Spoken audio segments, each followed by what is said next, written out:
Décision Plus est au service des investisseurs boursiers depuis 1987, au tout début de l'autonomie boursière. Notre logiciel de graphique Market Vision Plus et notre logiciel de code dynamique Trader Plus en ont fait sa renommée. Nous sommes encore ici parce que nous évoluons sans cesse et que nous servons bien nos clients. Découvrez nos produits et services spécialement conçus pour l'investisseur actif et autonome dans la boutique Décision Plus. Le logiciel de graphique Market Vision Plus est en français. C'est le logiciel le plus utilisé par les investisseurs de chez nous. C'est lui que vous voyez dans le feu de l'action. Trouvez, classez et analysez plus facilement avec cet outil sans pareil pour suivre la bourse et prendre les meilleures décisions. Gardez vos titres à l'œil avec Market Vision Plus. Consultez la boutique Décision Plus pour en faire l'essai pendant 10 jours sans aucun frais, c'est garanti. Laissez-nous vous guider pour analyser la bourse et prendre vos décisions. Les analystes de Guru.tv feront tout le travail pour vous. De minute en minute, nous classons les titres selon leur situation technique. Nous révélons les signaux d'achat et de vente. Nous publions des recherches poussées et nous prodiguons des conseils en temps réel. Ça commence avant l'ouverture et ça se poursuit jusqu'à la fermeture des bourses. Profitez de chaque cycle boursier avec Guru.tv. Trader Plus, l'instrument du day trader. 50 cotes qui clignotent en même temps. Autant de listes que vous voulez. Graphiques à la seconde. De 3 à 30 graphiques. Des alarmes à volonté. Des listes de cotes préparées. Des modèles graphiques préparés. Prêts à faire feu. Achetez, vendez avec Trader Plus.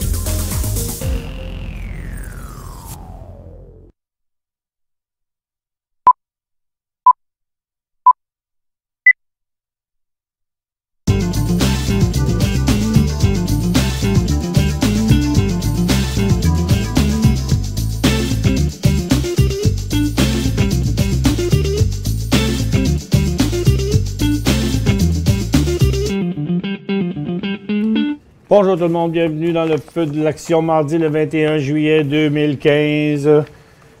C'est au tour du marché américain maintenant de suivre les pas de ce que le marché canadien nous a fait hier. Et bien là, c'était le sommet et on est reparti vers par en bas. Donc ceux hier là, qui étaient inquiets avec leur HVU, ça doit vous avoir donné un petit coup de main aujourd'hui. 196 points en baisse sur le Dow. Ah, ça fait du bien, ça, hein? Bon, on y va avec notre affaire, là, le dollar américain qui est revenu à la baisse maintenant. Ça a donné un petit coup de pouce aux ressources énergie, or, mine et tout ça. Mais ça fait l'affaire du marché en même temps, parce que là, ça paraît pas trop que les ressources en fait, les ressources chutaient. Puis là, maintenant qu'ils rebondissent, c'est les autres secteurs qui ont commencé à redescendre, parce que la plupart sont négatifs aujourd'hui, même après avoir parti en hausse, comme le secteur industriel. Donc, correction du dollar américain. Le Nikkei a remonté à sa résistance pendant que la Chine ne fait rien. Ça peut vraiment être un nouveau sommet et repartir dans cet angle-là, sous peu. Et le marché de Londres, on le voit faiblir aussi, ce qui pourrait aussi être un autre sommet négatif. Donc, je pense que pour les prochains jours, la perspective serait probablement à la baisse. Le SP500 fait volte-face à sa résistance. Donc, on a inversé le cycle haussier. Je vais vous le montrer ici sur une période de 10 jours. Donc, pour ce qui est de l'indice de New York, donc c'est inversé, mais pas très fortement, mais quand même. Et sur le Nasdaq, on voit bien l'arrêt du cycle haussier. Et sur le marché de New York, ben là, c'est pas mal plus évident. On va y aller plutôt comme ça, par exemple. Ici, New York. Donc, complètement inversé le cycle haussier. Donc, comment ça se passe? Ben, on va regarder quelques nouvelles. Premièrement, dans les résultats financiers, on a le Bank of New York Mellon qui est en hausse de 66 à 73 cents. Les profits IBM, 3,79 à 3,84. Mais probablement qu'il s'attendait à mieux, parce que j'ai pas de nouvelles sur IBM, mais il est vraiment en forte chute, 5,3 à IBM. Harley-Davidson, lui, avec 1 $ à 1,44 a sursauté, mais pas vraiment de direction. Il est dans une grande phase neutre. Puis Verizon, de 1 pièce à 1 pièce et 4, mais ça devait être, les institutions devaient s'attendre à mieux, puisque le titre plante. Qualcomm, qui a décollé, mais sans donner suite à son mouvement, ils ont décidé de procéder à un examen, puis là, ben, ils pensent qu'ils vont se départir de certaines divisions. Horizon Pharma augmente son offre sur Depomed. Horizon se corrige et Depomed continue à monter un petit peu. Chesapeake Energy va suspendre son dividende pour économiser 240 millions annuellement en raison de la faiblesse du prix du gaz naturel, avec le titre étant en chute pour la 3e journée. Et Shake vont en vendre jusqu'à 4 millions d'actions dans une émission secondaire, mais l'argent n'ira pas au magasin de la chaîne. Puis Apple a embauché l'ex-dirigeant de Chrysler, Doug Betts, au milieu de spéculations sur les plans d'Apple, qui veut fabriquer une automobile. Une automobile, ça serait drôle. Une automobile à Apple, tu vas rentrer là-dedans et tu vas peser sur des applications. OK, rentre à la maison, commande-moi une pizza. Canadien National Railways, du côté canadien, a sorti ses résultats financiers, mais il semble bien que les institutions avaient prévu le coup parce qu'il montait depuis des jours. Et CP, lui, a reviré de bord. Donc, Canadien National, 1,5 à 1,15, ce qui est quand même presque 10 % d'augmentation des profits, mais avec 0 % d'augmentation des revenus. Donc, ça est venu quelque part dans les réductions de coûts. Canadien Pacifique, 2,48 à 2,45, baisse des revenus de 1,8 % et baisse du prix de 1,4 %. Brazil Resources est un accord définitif avec Kiska Metal. Kiska, ça fait rien, ça vaut 2 cents, cette affaire-là. Knight Thérapeutique, lui, est dans une phase neutre entre deux, soit qu'on revient annuler ce cycle-là ou qu'on part en total bull market dans son cas. Ce serait environ dans les 8,40, ça. Et c'est Alimera Science qui a signé un accord exclusif avec Knight Thérapeutique. Ça ne fait pas bouger Alimera, mais ni Knight. Ce soir, il y a Apple, Chipotle, FMC Tech, GoPro, Microsoft, puis Yahoo dans les résultats financiers. On a quelques petits courriels, mais avant, on va aller regarder l'état de nos secteurs. Vous voyez USO, là, qui a mis un petit frein à sa chute d'hier. Pour l'instant, on ne peut dire que c'est l'interruption du cycle baissier, que l'on voit très bien ici du 14 au 17 juillet. Puis du 17 à aujourd'hui, c'est une phase neutre. Donc là, maintenant, c'est 17,10 $, à passer les 17,10 $ que le pétrole inverserait son cycle baissier. Et on serait en décrochage à nouveau en bas des 16,70 pour ce qui est du pétrole. Donc, il n'y a pas d'acheteurs, là. Regardez le volume, là, comment c'est faible. Les institutions n'achètent pas pour l'instant. Le gaz a rebondi tout simplement dans sa formation neutre. Puis les titres aussi ont commencé à faire un creux. Ce qui est normal parce qu'on a on a même dépassé la ligne de tendance baissière. Donc, possiblement une pause ici pour les 2-3 prochains jours. C'est à peu près le mieux qu'on pourrait espérer.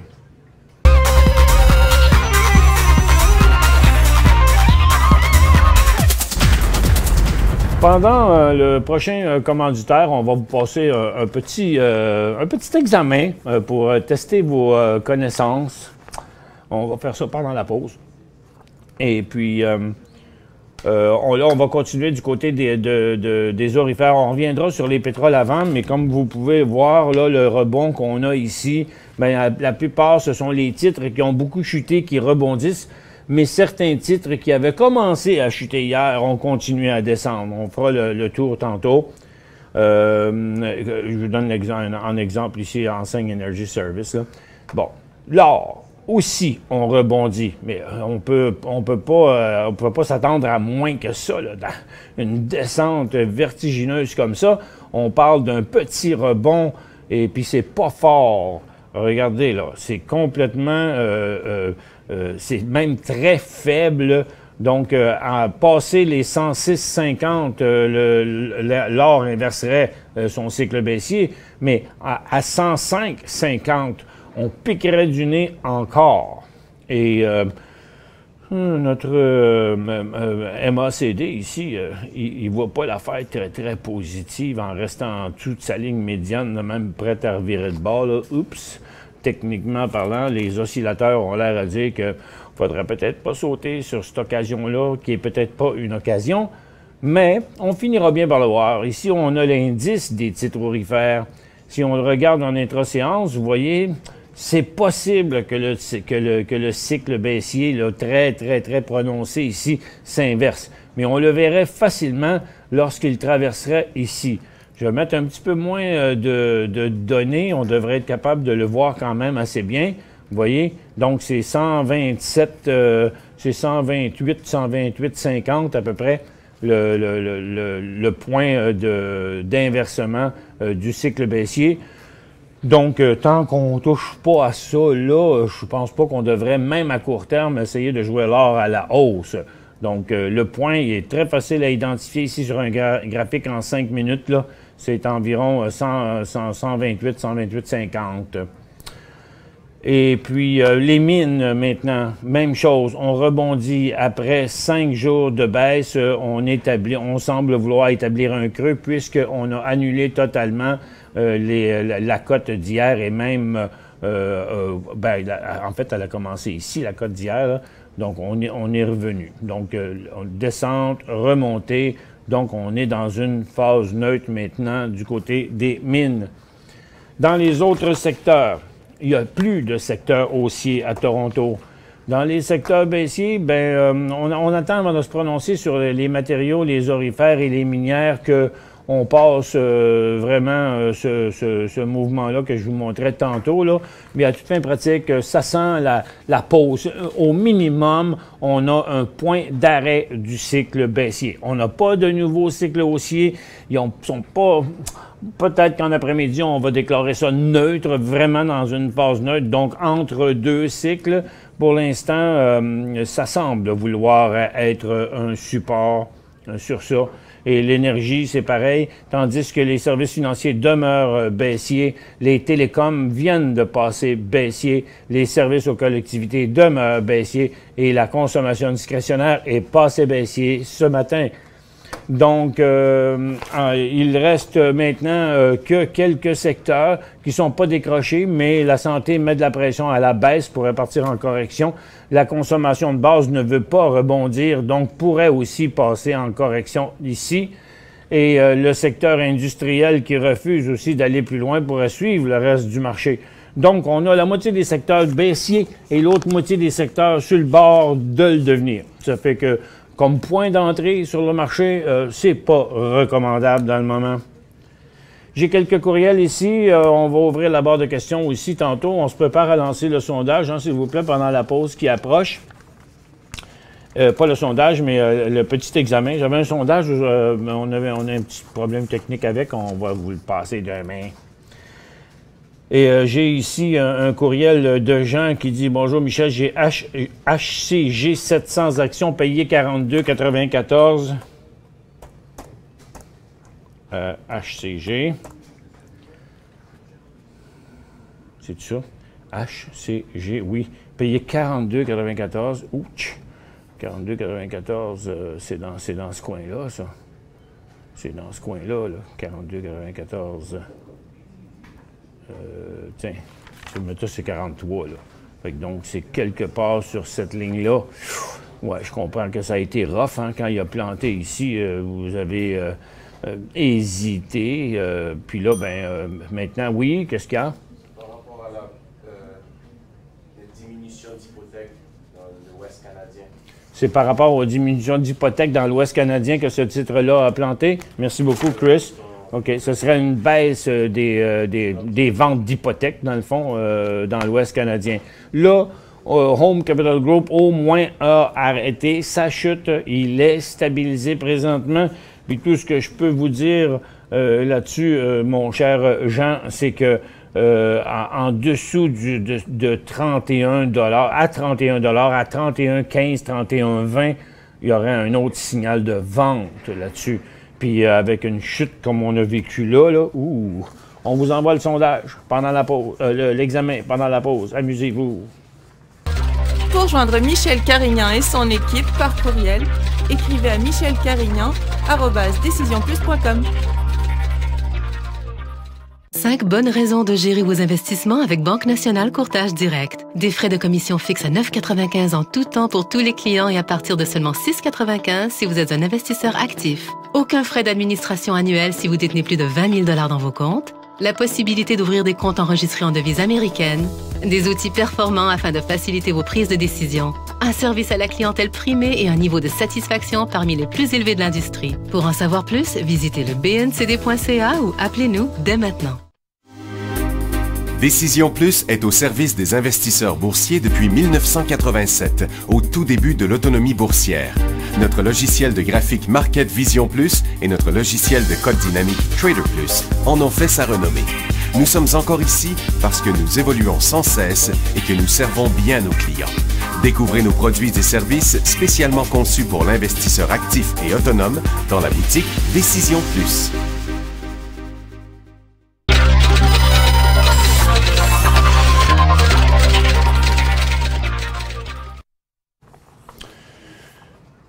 Bon, on va donner les réponses dans quelques instants. Je vais juste continuer. Donc, la question de Jean, c'est « je garde ou je vends ». Bien, pour l'instant, vous gardez parce que vous avez quand même une chance que ça reparte par en haut. Il est vraiment dans une phase neutre, mais en dessous du support actuel, je le vendrai. Salut Michel, j'ai 50 000 MTO à 3 sous.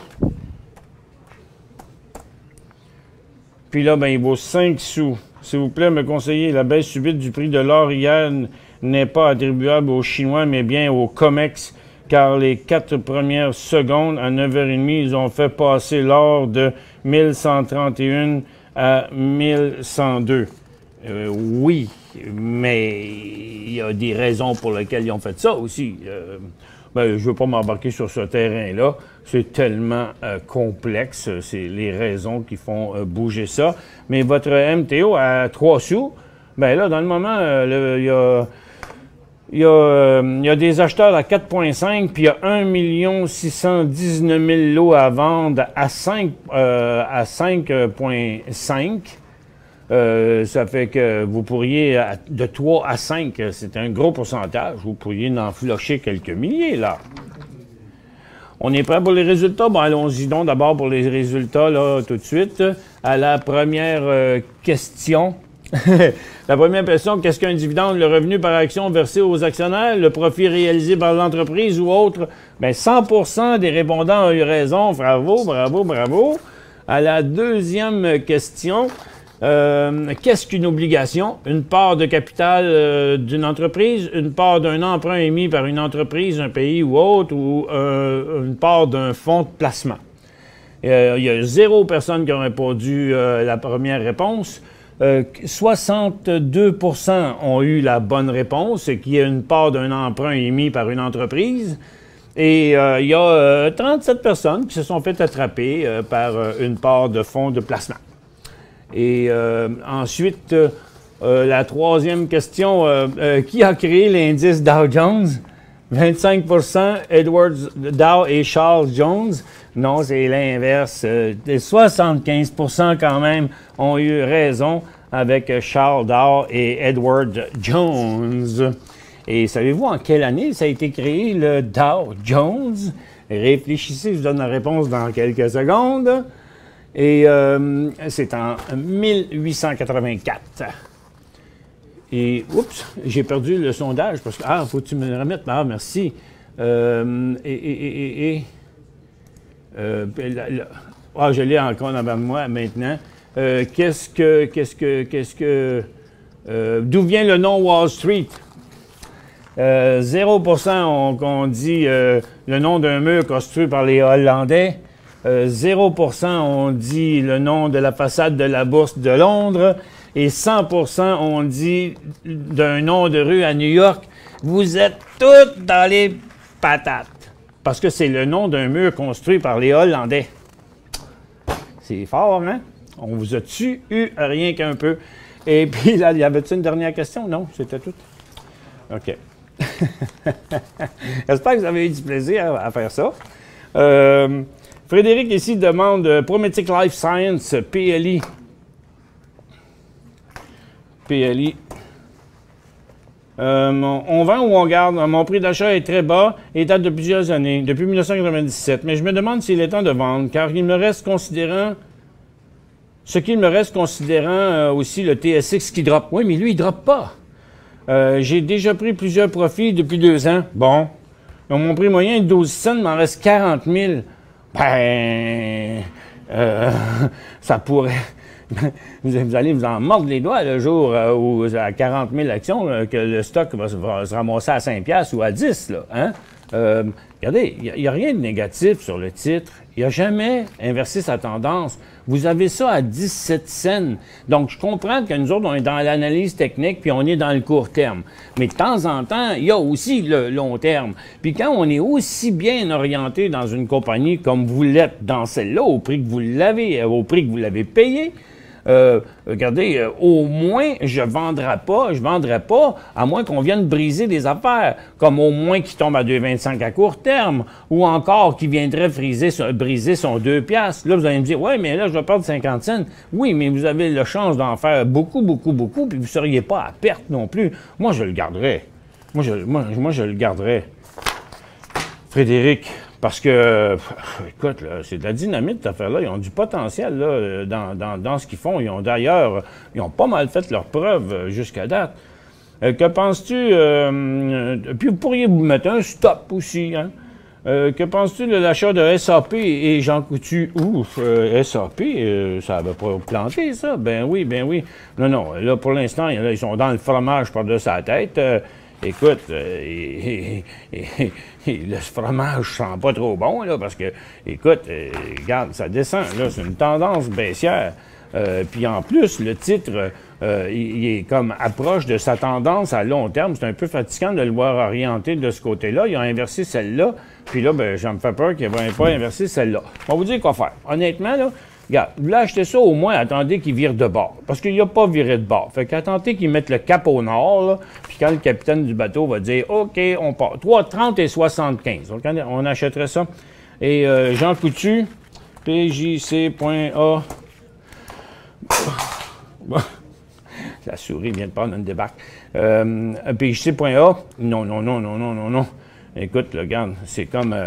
vous êtes dans un avion qui manque de gaz, là, si vous embarquez là-dedans, parce qu'elle regarde, elle a tombé comme une roche dernièrement. Puis là, ben, elle a peine à rester où qu'elle est là. Elle glisse. Elle est accrochée sur le bord d'un précipice. Ça tient rien que par une racine.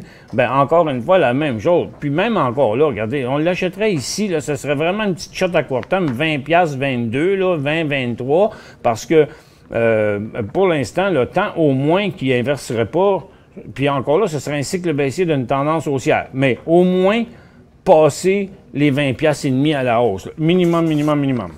OK, that's it, c'est ça pour les questions. Serge dit que penses-tu de GBU?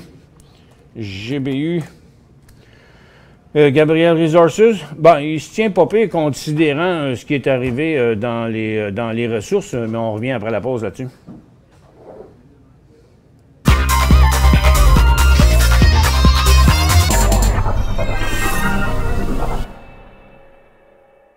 Cinq bonnes raisons de gérer vos investissements avec Banque Nationale Courtage Direct. Des frais de commission fixes à 9,95 en tout temps pour tous les clients et à partir de seulement 6,95 si vous êtes un investisseur actif. Aucun frais d'administration annuel si vous détenez plus de 20 000 $ dans vos comptes. La possibilité d'ouvrir des comptes enregistrés en devise américaine.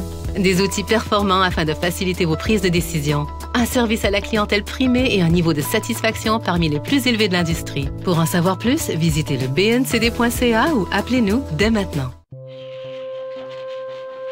Laissez-nous vous guider pour analyser la bourse et prendre vos décisions. Les analystes de Guru.tv feront tout le travail pour vous. De minute en minute, nous classons les titres selon leur situation technique. Nous révélons les signaux d'achat et de vente. Nous publions des recherches poussées et nous prodiguons des conseils en temps réel. Ça commence avant l'ouverture et ça se poursuit jusqu'à la fermeture des bourses. Profitez de chaque cycle boursier avec Guru.tv.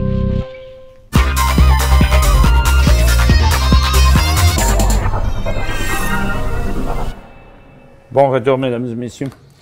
Dans la première question où on nous parlait de Gabriel, je l'ai ici, dans le fond, ce que je vais faire, je vais mettre l'indice des titres plutôt aurifères dans ma même liste que j'ai ces deux entités-là en même temps. GBU, TTGD. GBU, c'est un titre aurifère. Puis ça, c'est l'or. Ça, c'est les aurifères. Fait qu'on s'entend que lui, il a bien résisté à son gros support. Ça fait déjà un bout qui plante, là. Il va mal. Là. Sur 5 ans, on voit que c'est pas beau. Mais à très, très, très court terme, pendant que les titres aurifères ont chuté, bien, Gabriel, il s'est tenu. OK? Donc, c'est pas le titre qu'on devrait flusher. En hausse depuis quelques jours, vous dites oui, mais tu sais, il surperforme pas. On va dire qu'il résiste. Moi, j'attendrais plutôt là, que ça se stabilise, là, une affaire de main. Ben, si vous voulez prendre une chance sur le creux ici, là, à 33 cents, ben, à 30 cents, il faut le flusher. Donc, ça n'a rien de rien, mais 3 cents sur 33 cents, c'est 10 %. Je préférerais qu'il monte à 40, qu'il se stabilise à 40, puis qu'après quelques jours de stabilité-là, qu'il décolle ici avec un super volume. Donc, tu sais, dans la règle de l'or, je préférerais quelque chose comme ça. Daniel demande Dupont un achat.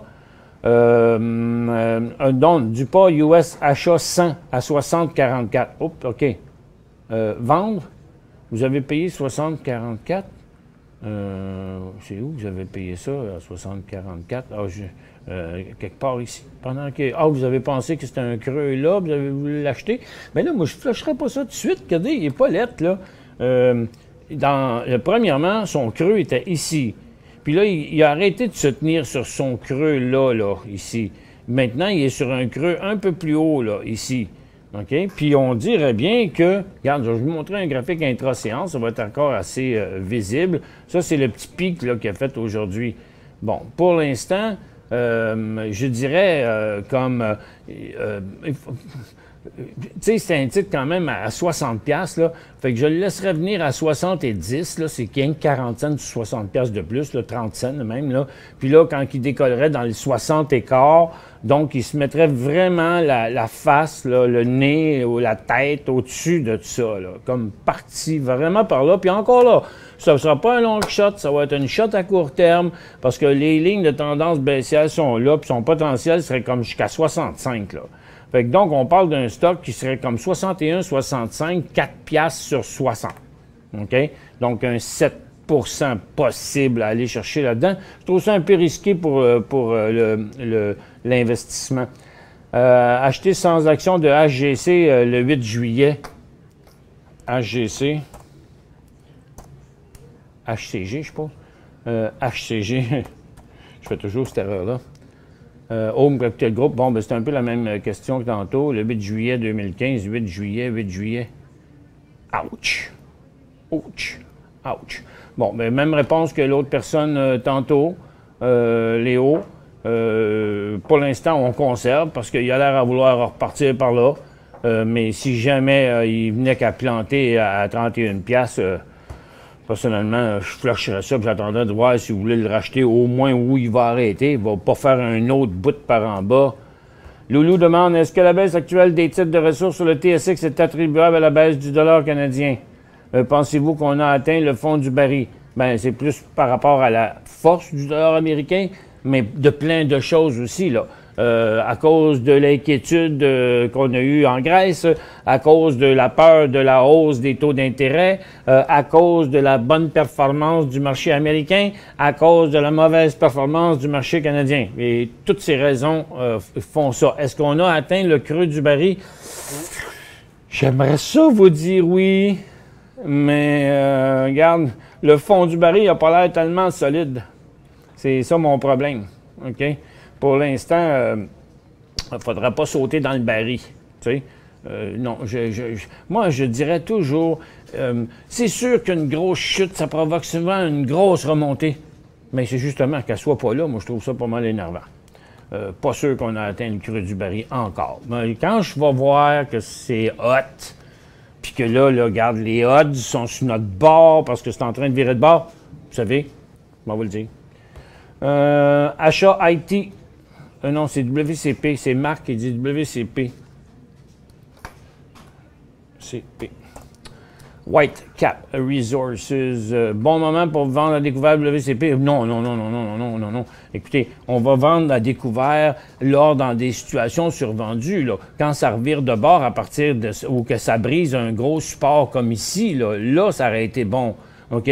Ou encore ici, dans son début de reprise, là, quand ces stochastiques virent de bord, il faudrait y mettre un 3, 1, 1, ce stock-là. Il est trop rapide pour mon stochastique. Mais là, vendre ça à découvert, là, vous risquez de vous faire pogner dans un rebond. Aïe, très risqué. Pas tout de suite. Non, pas tout de suite. Attendez le début d'un mouvement. IT, bon achat maintenant? Entertainment Group. Ben, regarde, tout est positif dans cette compagnie. On ne peut pas dire autre chose que la tendance est haussière. Dernier support est là, le titre monte, il est survendu. Regarde, achetez-le à ce prix-là, j'ai pas de problème. En autant que vous comprenez que cette tendance-là serait inversée, là, ici et ici. Donc, à 17 $, il y aurait un signal de vente. Là, oui, ça pourrait être considéré comme un début de cycle haussier à 18, mais à 17, la patente serait inversée, puis il faudrait le felocher. Merci à tous d'avoir été avec nous. Les marchés semblent vouloir encore aller plus bas du côté américain, puis sur le côté canadien, je pense qu'on va revenir négatif aussi. Merci d'avoir été avec nous. On se retrouve demain.